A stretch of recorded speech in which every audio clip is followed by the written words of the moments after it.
నేను మమ్మీ వంట చేస్తున్నా.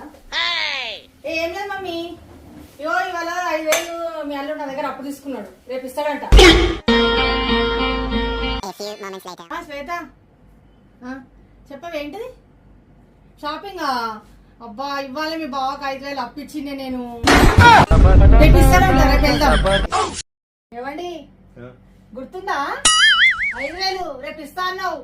ఇస్తా చెప్పినా కదా రేపు ఇస్తా అని. టెన్షన్ లేదండి, 5,000 అప్పు పెట్టుకొని టెన్షన్ పడాలి. పనుక ఫోన్ పని చేసి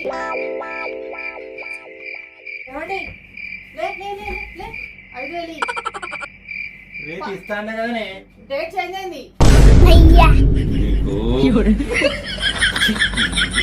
దగ్గర అప్పు తీసుకున్నా చూడు, నేను చెప్పలేసుకోవాలి. నేను నీకు దండం, నీకు అప్పుకోదండి.